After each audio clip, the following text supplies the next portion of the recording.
नमस्कार मित्रो, माझ्या कायदेभान या लीगल चॅनलवर तुमचं स्वागत आहे. तर आजच्या व्हिडिओचा विषय आहे की पुणे व परिसरामध्ये जी लोक 11 जणांमध्ये कंबाईनली प्लॉट घेतात त्यांचं असं म्हणणं असतं, सर आमचा हा जो व्यवहार आहे हा कायदेशीर आहे की बेकायदेशीर आहे असं विचारतात. तर त्यावर आपण आज बघूया की हे व्यवहार काय आहेत, याची लिगॅलिटी काय आहे आणि याचे परिणाम काय आहेत बघूया. बघा, मुळात जे कोणी हे 11 जणांमध्ये प्लॉट्स घेतात त्यांना हे समजायला पाहिजे की त्यांना जो कोणी बिल्डर प्लॉट विकतो तो एकाच्या नावाने खरेदी खत करून देऊ शकतच नाही. त्याच्यामुळे 11 जणांना एकत्र करून झाल्यानंतरच तो खरेदी खत करून देतो तुमच्या लाभामध्ये. याचाच अर्थ असा आहे की या व्यवहारामध्ये मूलभूत काहीतरी कायद्याचा घोळ केलाय, ट्रिक केली आहे. अदरवाईज एकाच्या नावाने करून देण्यात आलं असतं. थोडक्यात 11 जणांमध्ये करावं लागत आहे म्हणजे बेसिक गडबड आहे.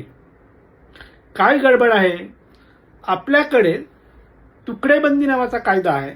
तो कायदा असं म्हणतो की प्रमाणभूत क्षेत्रापेक्षा कमी जमिनीचा व्यवहार करू नये. आता प्रमाणभूत म्हणजे काय?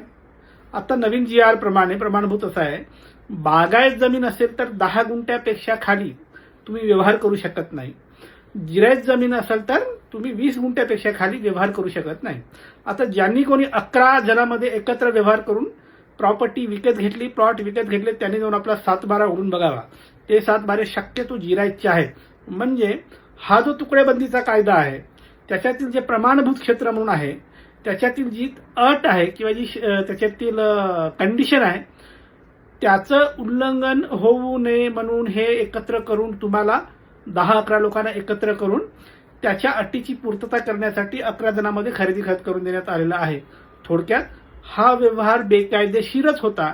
कायद्याच्या झाडाची फांदी वाकवली, कायदा वाकवला आणि त्याला थोडंसं कायद्यात बसवण्याचा प्रयत्न करून तुम्हाला विकण्यात आलेलं आहे. त्याच्यामुळे आमचा 11 जणांमध्ये झालेला खरेदीचा व्यवहार कायदेशीर की बेकायदेशीर याचं उत्तर ऍक्च्युली कायदेशीर नाही आहे, पण ते कायद्याला वाकवून कायद्याच्या साच्यामध्ये बसवण्याचा प्रयत्न करण्यात आलेला आहे असं त्याचं उत्तर आहे. आता दुसरा प्रश्न, मग आमच्या नावाने जर इंडेक्स 2 आहे तर आम्ही मालक आहोत का? यस, इंडेक्स 2 तुमच्या नावाने झालं, त्याच्यामुळे तुमच्याकडे टायटल आलंय. मग तिसरा प्रश्न, 7/12 सुद्धा आमचं नाव आलं, मग आम्ही मालक आहोत का? 7/12 तुमचं नाव आलं याचा अर्थ रेव्हेन्यू रेकॉर्डमध्ये इथून पुढे त्या जमिनीचे ताबेदार, कब्जेदार म्हणून तुम्ही रेव्हेन्यूशी संबंधित जे काही कायदेशीर व्यवहार आहेत ते करण्यासाठी कायद्याने तुम्ही क्वालिफाईड झालात असं त्याचा अर्थ. म्हणजे मालकी हक्काचं कागद इंडेक्स 2 आणि खरेदी खत, रेव्हेन्यूशी रिलेटेड व्यवहार करण्यासाठी तुम्हाला अधिकार मिळाला, ते कशामुळे? 7/12 नाव आल्यामुळे, असं त्याचा एकंदरीत अर्थ आहे. आता याच्या पुढे तुम्हाला असं वाटेल की म्हणजे 11 जणांची खरेदी कायद्याची तोडफोड करून कायद्यात बसवली, पहिलं सोल्युशन हे. दुसरं, इंडेक्स तुमच्या नावाने असल्यामुळे मालकी झाली. तिसरं, 7/12 नाव आल्यामुळे रेव्हेन्यूशी रिलेटेड तुम्ही क्वालिफाय झालात. मग हे जर सगळं झालं असेल तर आता काय अडचण आहे? अडचण अशी आहे, तुम्ही मुळात हा जो काही 11 जणांमध्ये एकत्र मिळून जो प्लॉट घेतला आहे तो घेण्याचा पर्पज काय आहे ते बघा. पर्पज काय? बांधकाम करायचं आहे आणि घर बांधायचं आहे. हे जर पर्पज असेल तर तुमची दिशाभूल झालेली आहे. जरी तुमच्याकडे मालकी असली, जरी 7/12 तुमचं नाव असलं तरी तुमचा पर्पज सॉल्व्ह होत नाही. का? कारण प्लॉट काय आहे? तुमचा प्लॉट जिरायत किंवा बागायत आहे आणि तुम्हाला काय करायचं आहे? त्या प्लॉटवर तुम्हाला घर बांधायचं आहे. मग जिरायत किंवा बागायत जर 7/12 लिहिलं असेल तर कधीच, लक्षात ठेवा परत, कधीच त्या प्लॉटवर घर बांधण्यासाठी परवानगी मिळत नाही. मग तुम्ही विचाराल, सर एवढी लोक घर बांधून राहतात ते काय? ते सगळी बेकायदेशीर बांधून राहत आहेत, त्यांच्याकडे घर बांधण्याची परवानगी नाही. जर उद्या PMRDA किंवा PCMC किंवा PMCनी तिकडे अतिक्रमण शोधून तोडायचं ठरवलं तर तुमची घरं पाडल्या जाऊ शकतात. थोडक्यात जरी तुम्ही मालकी हक्क प्राप्त करून बसलात तरी तुमचा पर्पज जो आहे घर बांधण्यासाठी परवानगी मिळविणे आणि घर बांधणे, तो पर्पज कधी सॉल्व्ह होणार नाही.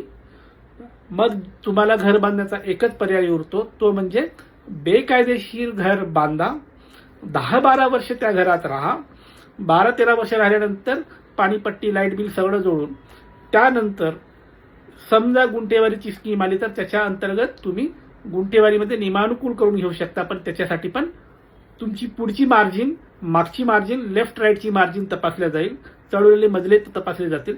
ते सगळे नियमात बसत असेल तरच असं घर गुंठेवारी कायद्या अंतर्गत नियमानुकूल होतो. जर ही मार्जिनचा घोड असेल तर होत नाही. त्यामुळे ज्यांनी कोणी 11 जणांमध्ये प्लॉट घेतले आहे, मुळात त्यांचा व्यवहार बेकायदेशीर आहे, पण मजबुरी आहे म्हणून घेतलं आणि घर बांधायला परवानगी मिळाली नाही म्हणून जर घर बांधलं असेल तर लक्षात ठेवा, भविष्यात हे घर नियमानुकूल होणार या आशेने जर घर बांधत असाल तर मागची मार्जिन, पुढची मार्जिन, लेफ्ट राईटची मार्जिन हे योग्य पद्धतीने आर्किटेक्टला विचारून तितकी मार्जिन सोडूनच बांधा. म्हणजे भविष्यात घर नियमानुकूल करताना अडचण येणार नाही. अदरवाईज तुम्हाला खूप प्रॉब्लेम होऊ शकतो, एवढं लक्षात ठेवा. तर मित्र, ही होती माहिती. 11 जणांमध्ये जे लोक प्लॉट्स घेत आहेत त्यांच्या प्लॉटच्या अनुषंगाने कायदेशीर तरतूद आणि भविष्यात त्यांनी काय काळजी घेतली पाहिजे याच्या अनुषंगाने तरतूद. आता 2 सूचना. थेट फोन करायचा नाही, अजिबात करायचा नाही. खूप महत्त्वाचं काम असेल तर दिलेल्या नंबरवर व्हॉट्सअप करा, नाव, गाव, जिल्हा, केसची माहिती लिहून पाठवा. तुमच्या केसमध्ये मेरिट असेल तर सल्ला देऊ. आणि दुसरं, वैयक्तिक सल्ला मोफत नाही, त्यासाठी फीज लागू आहे. बाय.